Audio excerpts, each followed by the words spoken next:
Hello friends, तो कैसे हो आप। अगर आपने हॉस्पिटल में इंटरव्यू दी हो तो आपने हमेशा ये क्वेश्चन ज़रूर सुना होगा कि इमरजेंसी ड्रग्स के बारे में बताओ। कितनी इमरजेंसी ड्रग्स होती है, क्या उनका काम होता है, जो कि आपको हर हॉस्पिटल में रेगुलर बेसिस पे ये क्वेश्चन पूछा जाता है। तो अगर आप भी कभी गो थ्रू हुए हो या आपने भी इंटरव्यू दी हो और आपसे ये क्वेश्चन पूछा और आप ना बता पाए हो, तो आज की वीडियो देखने के बाद कभी भी ऐसा नहीं होगा। हर इमरजेंसी ड्रग्स मैं आपको रटा दूंगा। आप अच्छे से एक बार ये वीडियो देख लोगे तो आपको कभी भी इमरजेंसी ड्रग्स नहीं भूलेगी। तो मैंने कुछ बहुत ही इंपॉर्टेंट इमरजेंसी ड्रग्स लिखी हुई है जो कि रेगुलर में पूछी जाने वाली है। तो एक एक करके उनके बारे में बात करते हैं। सबसे जो पहली इमरजेंसी ड्रग्स है वो है एट्रोपिन। तो इंजेक्शन एट्रोपिन जो कि इमरजेंसी ड्रग्स में हम सबसे टॉप पे काउंट करते हैं। इंजेक्शन एट्रोपिन जो कि 1 ml का होता है और इसमें 0.6 mg एट्रोपिन सल्फेट होता है। इसकी इंडिकेशंस क्या है? एक तो हम इसको देते हैं सिम्टोमेटिक ब्रेडिकार्डिया में या फिर किसी पेशेंट को एवी ब्लॉक हो उसमें।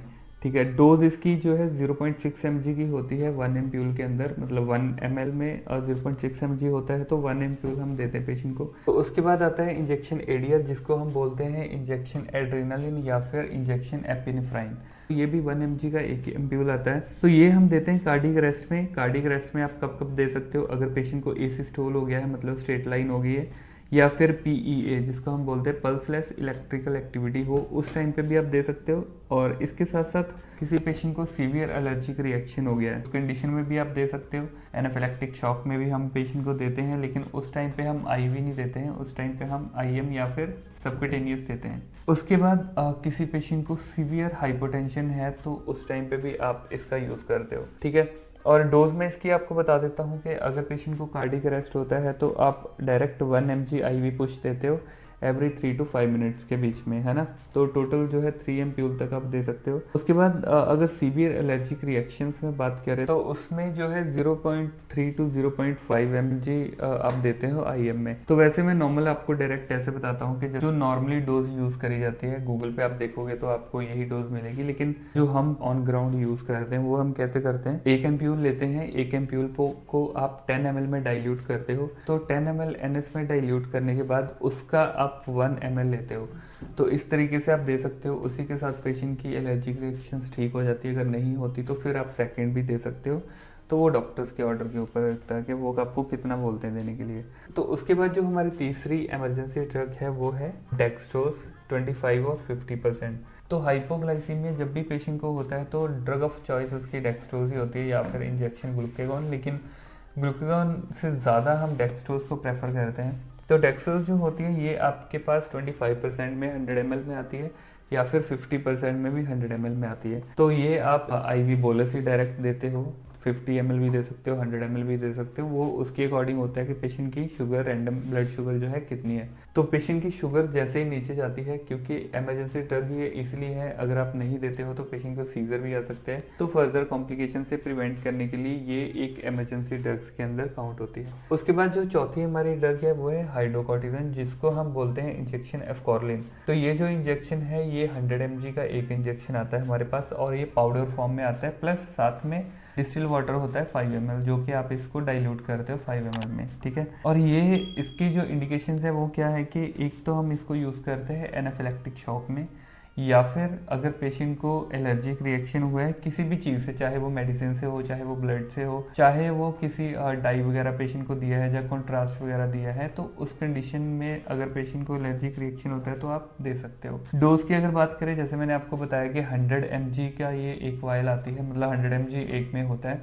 तो आप नॉर्मली 100 का ही डोज देते हो। अगर उससे नहीं ठीक होता तो आप 100 mg और रिपीट कर सकते हो, या फिर इसके साथ साथ इसको हम एज ए ब्रोंकोडाइलेटर भी यूज़ कर लेते हैं। कई बार कोई सीओपीडी वाला पेशेंट है, कोई एस्मा वाला पेशेंट है, एक्सर्बेशन पेशेंट को हो रहा है, सांस नहीं ले पा रहा है, सांस लेने में दिक्कत हो रही है, क्योंकि ये स्टीरॉयड है, तो हम इसको भी यूज़ करते हैं पेशेंट को ऐसी वाली कंडीशन, जो कि रेस्पिरेटरी डिस्ट्रेस वाले पेशेंट होते हैं उनमें भी हम इसका यूज़ करते हैं। तो उसके बाद जो फिफ्थ हमारा है वो है इंजेक्शन कॉर्डोरॉन। तो इंजेक्शन कॉर्डोरॉन जो है वो 150 mg का एक एम्प्यूल आता है। तो एक एम्प्यूल में 3 ml का होता है ये, तो 1 ml is equal to 50 mg। तो इंजेक्शन कॉर्डोरॉन जो है उसकी इंडिकेशंस क्या है? एक तो वो हम देते हैं वीएफ वेंट्रिकल फिब्रिलेशन में। इसके साथ साथ कोई भी डिसरिथमियास पेशेंट को हो, या फिर पेशेंट को ईएफ एट्रियल फिब्रिलेशन, जिसके अंदर हम मेनली ये यूज़ करते हैं। तो कोई भी आपके पास एट्रियल फिब्रिलेशन वाला पेशेंट आता है तो उस कंडीशन में आपको हमेशा इंजेक्शन कॉर्डन देना है। तो एक चीज़ मैं आपको बता दूं कि ये बहुत ही वेन वेसिकेंट्स होता है, इसको कभी भी आपको पेरिफेरल वेन्स में नहीं देना होता है। इसको हमेशा आपको कोशिश करनी है कि एक्सटर्नल जुगुलर में पेशेंट को कैनुला लगा होना चाहिए 18 या 16 गॉज का, या फिर पेशेंट को सेंट्रल लाइन होनी चाहिए। तो उसके बाद अगर इसके डोज की बात करें तो जो बोलस डोज होती है वो हम मोस्टली देते हैं 150 या फिर 300 mg का। तो 300 mg का बोलस डोज देने के बाद उसके बाद आप क्या करते हो, डेक्सट्रोज 5% में इसकी डाइल्यूशन करके उसके बाद आप इसका इन्फ्यूज़न जो है वो स्टार्ट करते हो। तो इन्फ्यूज़न के लिए 60 mg पर आवर देते हैं फॉर 6 आवर्स। तो उसके बाद 30 mg per hour for another 18 hours. तो 24 आवर्स के अंदर अंदर आपको टोटल 900 mg की डोज खत्म करनी होती है। तो उसके बाद हमारा 6th नंबर पे आता है इंजेक्शन लॉक्सिकार्ड। तो इसमें लिडोकेन हाइड्रोक्लोराइड होता है। तो एक चीज़ आपको हमेशा याद रखनी है, लॉक्सिकार्ड और लॉक्सिकेन 2 इंजेक्शन आते हैं हमारे पास। जो लॉक्सिकेन होता है वो 2% वाला जो आता है वो होता है लोकल एनेस्थेटिक। तो आप अगर किसी पेशेंट को सेंट्रलाइन डाल रहे हो, कोई कट लगा रहे हो, तो स्किन पे आप लोकली उसको देते हो, जिसके साथ उतना एरिया जो है सुन्न हो जाता है, दर्द नहीं होती पेशेंट को। लेकिन ये जो लॉक्सिकार्ड है ये एंटी रिथमिक में आता है। तो एंटी रिथमिक में आता है तो इसलिए आपको रिथमिया से पता चल रहा है कि हार्ट की कोई कंडीशंस है ना।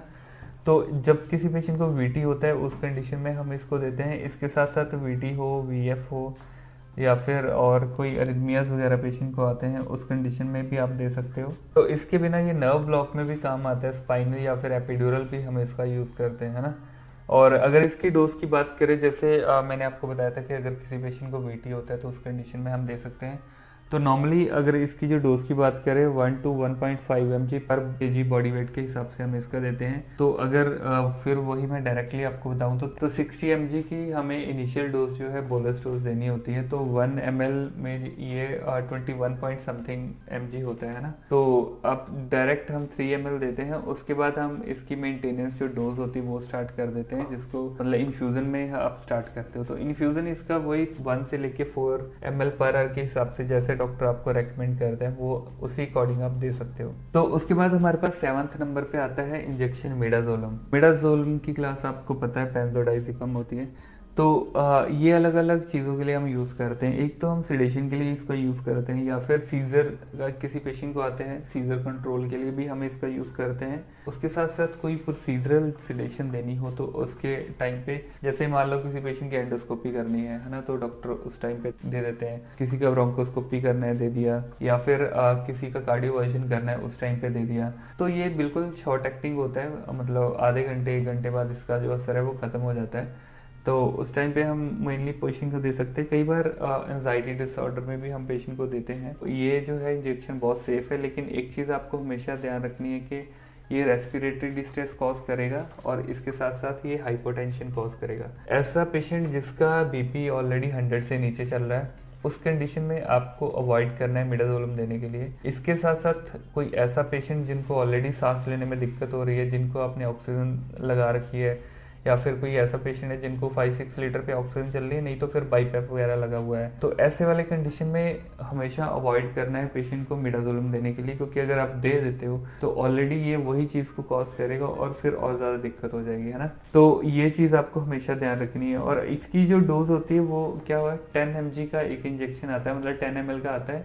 तो 1 ml में 1 mg होता है ना। तो सिडेशन के लिए 1 से लेके 2.5 mg दे सकते हो IV, है ना। बिल्कुल स्लो डोज देनी होती है, 2 to 3 मिनट्स के अंदर आपको खत्म करना होता है। उसके बाद सीजर कंट्रोल के लिए भी आप मैक्स 3 तक दे सकते हो, या लास्ट जो डोज होती है मैक्स 4 mg की इसकी डोज होती है। तो आप 2 दे सकते हो, 3 दे सकते हो इनिशियल डोज, अगर किसी पेशेंट को सीजर आपने देखा है कि हो रहे हैं, है ना। उसके बाद हमारे पास आता है 8th नंबर पे कैल्शियम ग्लूकोनेट। तो ये भी बहुत ही कॉमन ड्रग है जो कि हर इमरजेंसी ट्रॉली में आपको दिखेगा। तो जो इंजेक्शन कैल्शियम ग्लूकोनेट है ये इलेक्ट्रोलाइट सप्लीमेंट्स होते हैं इसमें, है ना। इसका नॉर्मली 10 ml का एक एम्प्यूल आता है। इसके ऊपर अगर डोज की बात करें तो 10% लिखा होता है, या फिर इसका 1000 mg होता है इसमें, या फिर आप 1 ग्राम भी बोल सकते हो, या फिर 10% बोल सकते हो, या नॉर्मल डॉक्टर 1 एम्प्यूल ही लिख देते हैं। तो 10 ml का एक एम्प्यूल आता है। तो इसकी अगर इंडिकेशंस की बात करें क्यों देना पड़ता है, तो ये हम देते हैं हाइपोकैल्सीमिया में। किसी पेशेंट को हाइपोकैल्सीमिया एनीमिया हो, कैल्शियम का लेवल बहुत ज़्यादा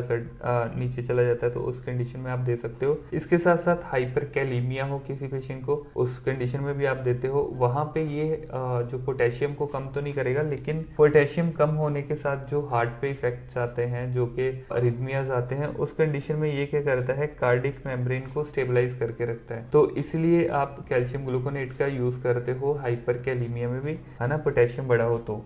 उसके बाद हाइपर मैग्नीशियमिया में भी आप इसका यूज़ करते हो। किसी पेशेंट का मैग्नीशियम बहुत ज़्यादा हो गया हो, या फिर मैग्नीशियम टॉक्सिसिटी भी बोल सकते हो, उस कंडीशन में भी आप इसका यूज़ करते हो।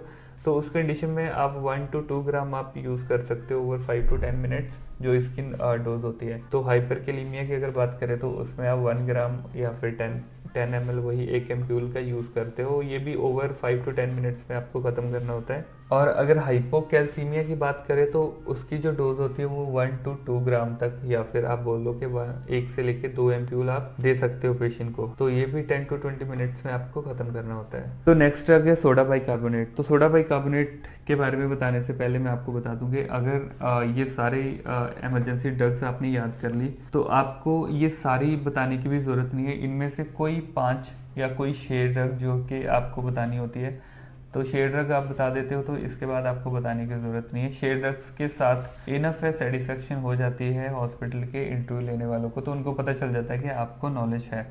तो अगर आपको ऐसा लगता है कि आपको नॉलेज कम है, उसके लिए आपके लिए मैंने स्पेशल एक हॉस्पिटल की इंटरव्यू क्लियर करने के लिए कोर्स बना रखा है, जो कि आपको हर प्राइवेट हॉस्पिटल के इंटरव्यू आराम से चुटकियों में क्लियर करवा देगा। आपको कहीं इधर उधर जाने की ज़रूरत नहीं है, कोई बुक उठाने की ज़रूरत नहीं, कहीं से पढ़ने की ज़रूरत नहीं, क्योंकि मैंने जो कोर्स बनाया अभी तक मैंने 50 हॉस्पिटल से भी ज़्यादा में इंटरव्यू दिए, और वो सबके क्वेश्चन मैंने एक अपने कोर्स में डाल रखे हैं। और वो कोर्स लेने के बाद हर स्टूडेंट का जो रिजल्ट है वो 100% है। 95% क्वेश्चन आपको वही आएगा जो आप पढ़ के जाओगे मेरे कोर्स के दौरान। तो 6 से 7 दिन का कोर्स है, 6 से 7 दिन के अंदर अंदर आपका कोर्स भी खत्म हो जाएगा, और उसके बाद आप किसी भी हॉस्पिटल में इंटरव्यू देने के लिए चले जाओ, चाहे दिल्ली, गुड़गांव, नोएडा, मुंबई, पंजाब, कहीं भी किसी भी हॉस्पिटल में चले जाओ, तो ये सारे क्वेश्चन ही आपको आएंगे हॉस्पिटल के इंटरव्यू के दौरान, जिसकी वजह से आप आराम से इंटरव्यू क्लियर कर पाओगे, आपको कोई दिक्कत नहीं आएगी। तो इसके साथ आपको मैं सारे हॉस्पिटल के question paper, written question paper भी दूंगा, तो वो आपके लिए और भी ज़्यादा हेल्पफुल रहेंगे। तो अगर आपको कोर्स ज्वाइन करना है तो नीचे मेरा व्हाट्सएप का नंबर फ्लैश हो रहा होगा, उस पर आप डायरेक्ट मैसेज करके बता सकते हो कि आपको कोर्स ज्वाइन करना है। नहीं तो फिर नीचे डिस्क्रिप्शन में मैंने